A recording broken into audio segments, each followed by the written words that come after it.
사도행전 10장 34절로 48절 한 절씩 교독을 하겠습니다. 베드로가 입을 열어 말하되 내가 참으로 하나님은 사람의 외모를 보지 아니하시고 각 나라 중 하나님을 경외하며 의를 행하는 사람은 다 받으시는 줄 깨달았도다.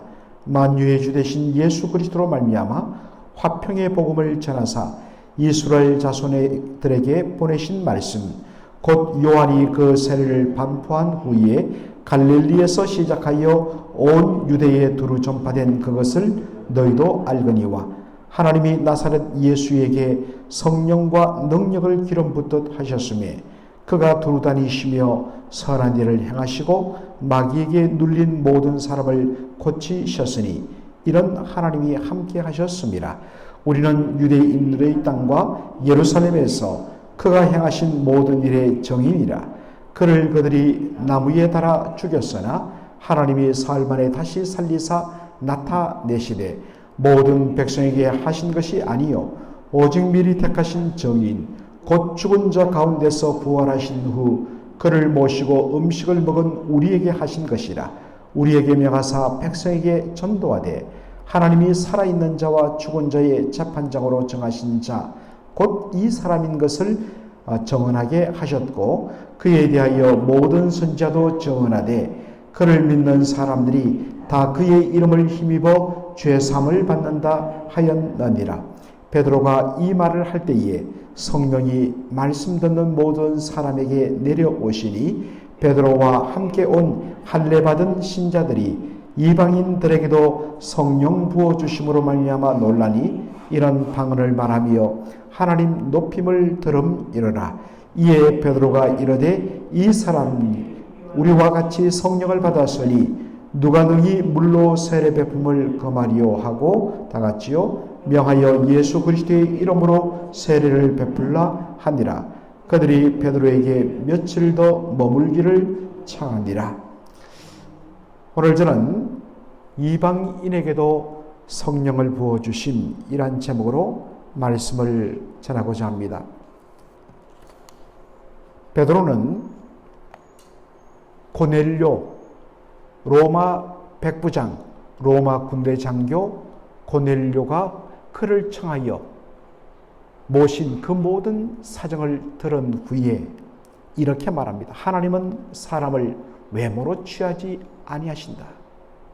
하나님은 단순히 얼굴 모양을 뜻하는 것이 아니라 그 사람이 가지고 있는 여러 가지 배경들, 그의 어떤 인종이라든지 그의 출신 배경이라든지 그의 계급이라든지 신분이라든지 지위 고하 심지어 성별과 같은 그 어떤 것도 보고 역사하시는 분이 아니라고 이야기하십니다. 이 말은 하나님께서 유대인에게만 복음을 주신 것이 아니라는 말씀입니다. 하나님은 모든 민족에게 차별 없이 다 예수 그리스도의 구원의 복음을 주시기를 기뻐하시는 분이라는 것입니다. 그러면서 그는 고넬료의 집에 모인 모든 사람들, 그 모인 사람들의 대부분이 다 이방인들입니다. 그들에게 바로 예수 그리스도의 복음을 전합니다. 하나님께서 예수 그리스도로 말미암아 화평의 복음을 전하게 하셨다라고 이야기합니다. 여러분, 복음, 기쁜 소식, 하나님께서 예수 그리스도를 통하여 주시는 기쁨의 소식이 왜 화평인가 하는 것입니다. 화평이란 것은 양자 사이에 화목한 관계를 의미합니다. 그런데 이것이 죄로 말미암아 하나님과 사람 사이의 관계가 깨어지고 말았습니다. 그런데 하나님께서는 바로 그 깨어진 관계를 다시 회복시키기 위하여서 하나님의 아들 예수 그리스도를 보내주시고 그를 통하여 죄의 문제를 십자가와 부활을 통하여 해결해 주심으로 말미암아 다시 우리에게 놀라운 화목의 은혜를 허락해 주셨다는 것입니다. 이것을 가지고 바로 화평의 복음이라 그렇게 말을 하는 것입니다. 그러면서 그는 세례 요한의 때로부터 시작해서 예수 그리스도의 모든 부분들을 쭉 연대별로 이야기합니다. 먼저 세례 요한을 보내어서 회개 세례를 선포하면서 오실 예수님께서 바로 죄사함을 위하여 이 땅에 오시는 메시아이심을 보여줍니다. 그리고 하나님께서 나사렛 예수에게 성령과 능력을 기름 붓듯 하셨다 했습니다. 여러분, 이게 무슨 말일까요? 이것은 바로 예수님께서 요단강에서 세례받으실 때에 하늘이 열리면서 성령께서 비둘기처럼 예수님 위에 임한 것을 가리키는 것입니다. 그것을 통하여서 예수님께서 성령의 기름을 부음받은 바로 하나님께서 세우신 메시아이심을 공포하시면서 동시에 병자를 고치고 귀신을 내쫓는 능력을 더해 주신 것입니다. 그런데 유대인들이 어떻게 했습니까? 그 예수님을 십자가에 못 박아 죽이도록 했습니다. 그 목적은 십자가에 못 박힌 자, 나무에 달린 자, 하나님께 저주를 받았습니다. 바로 예수님을 하나님께 저주받은 죄인으로 몰고 가기 위한 것이었습니다. 그런데 그들의 이러한 음모는 사흘 만에 깨어지고 말았습니다. 하나님께서 그 십자가에 못 박혀 죽은 나사렛 예수를 다시 살리신 것입니다. 부활을 통하여 십자가에 못 박혀 죽은 예수는 하나님께 저주받은 죄인이 아니란 것을 입증하신 것입니다. 그렇다면 그 의로우신 하나님의 아들 예수가 십자가에 못 박힌 이유는 뭔가? 바로 우리들을 대신하여서 저주받고 죽으신 것이다. 그 결과로 우리를 죄와 사망에서 온전히 구원하신 것이다 라고 이야기를 합니다. 그리고 그 예수 그리스도의 부활하심을 보고서 우리가 이렇게 복음을 전한다 라고 이야기를 합니다. 이 예수를 믿는 자는, 그의 이름을 부르는 자는 누구든지 죄 사함을 받고 구원을 얻게 된다 라고 말을 합니다. 그런데 여기서 우리가 놓치지 말아야 할 중요한 표현 하나가 있습니다. 그것은 바로 예수님을 향하여 만유의 주가 되신 예수라고 표현하는 것입니다. 예수님은 단순히 십자가와 부활을 통하여 우리를 죄와 사망에서 건져주시는 구주가 되실 뿐만 아니라 모든 구원받는 자들의 주가 되시며 왕이 되신다는 사실입니다. 그리고 예수 믿고 구원받은 모든 사람들은 만유의 주가 되신 그분의 다스림을 받아 그의 뜻대로 살아가는 백성이어야 한다는 사실입니다. 베드로가 이 복음을 전할 때에 어떤 일이 일어납니까? 성령이 이 말씀을, 이 복음을 듣는 모든 사람들 위에 내려오셨다 했습니다. 그런데 이 모습을 보고 함께 따라온 할례받은 사람들, 할례받았다는 것은 무슨 뜻입니까? 유대인들을 뜻합니다. 원래 유대인들은 어제도 봤지만은 이방인들과 함께 교제하는 것이 위법이었습니다. 그런데 베드로가 아마도 요바에 있던 정말 유대인으로서 예수를 믿은 신자 몇 사람을 데리고 함께 동행했습니다. 일종의 정인으로 삼기 위해서입니다. 그들은 처음에 베드로가 함께 가자고 하니까 조금 깨름직했을 것입니다. 그러나 사도가 함께 가자 하니까 마지못해 따라갔을 것입니다. 그런데 그들이 베드로의 복음을 듣는 가운데 그 자리에 모였던 모든 이방인들 위해 성령이 임한 것을 보게 된 것입니다. 그리고 깜짝 놀랐습니다.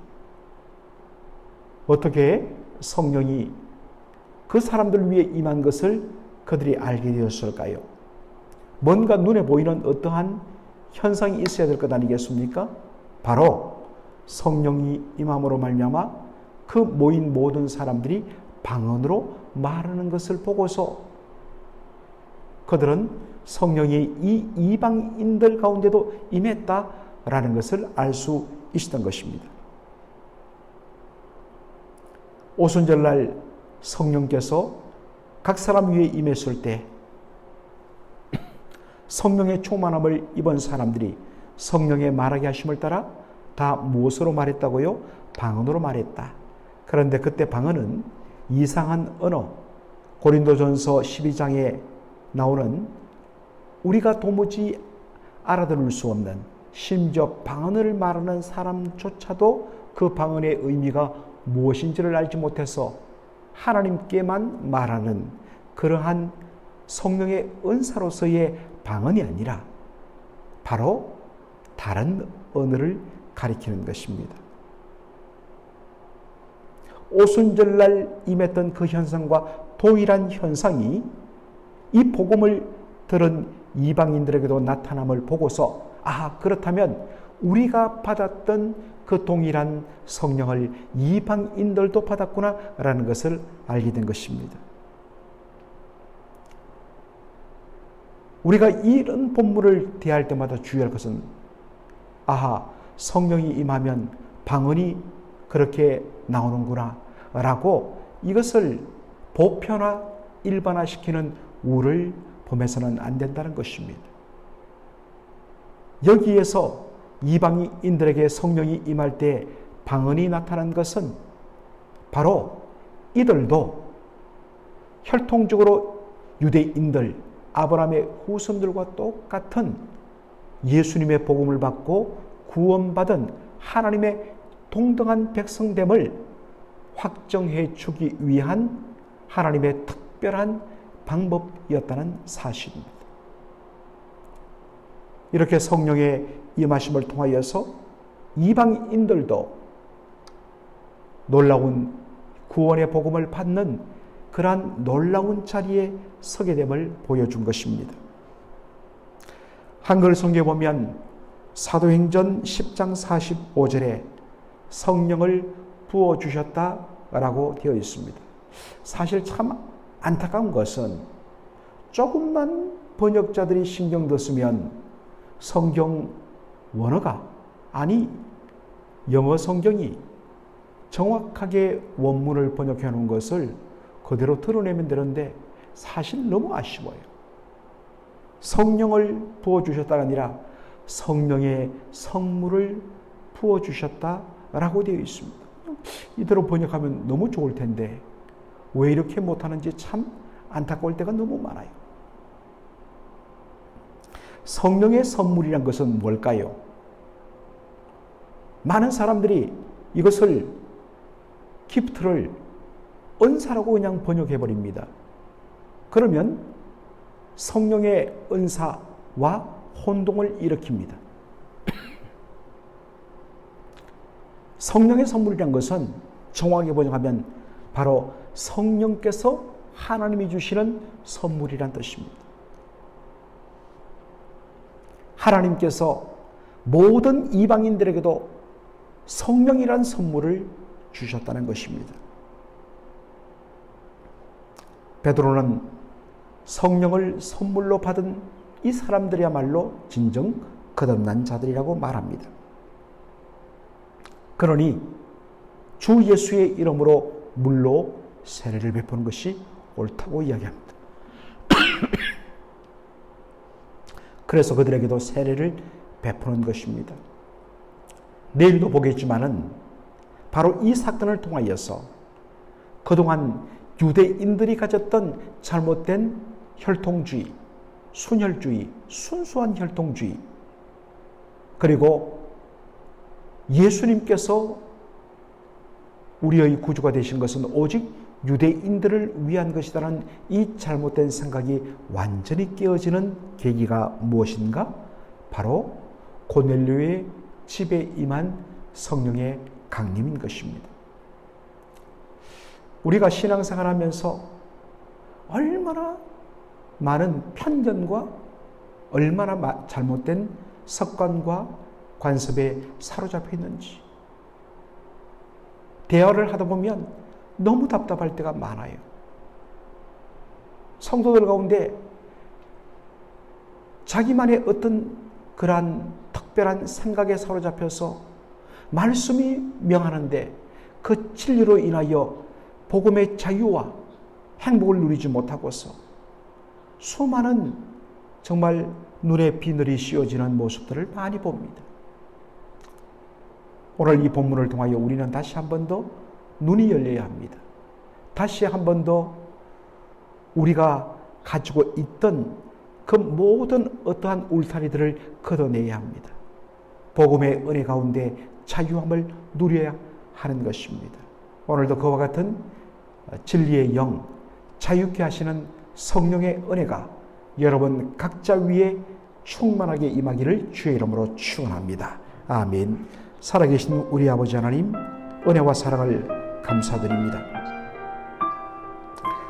오늘 사도행전 10장 마지막 부분을 함께 나누면서 성령께서 베드로가 전한 이 복음을 듣는 모든 사람들 위에 임하고 그 결과로 이들도 동일하게 성령 받은 거듭난 하나님의 자녀임을 유대인 신자들에게 확정시키기 위하여서 하나님께서 이들에게 오순절날 예루살렘 교회에 임했던 것과 똑같이 성령이 임했을 때 그들이 했던 방언, 그 방언이 바로 이 고넬료와 그 자리에 모인 이방인들에게도 동일하게 임한 것을 보여주심을 저희들이 배웠습니다.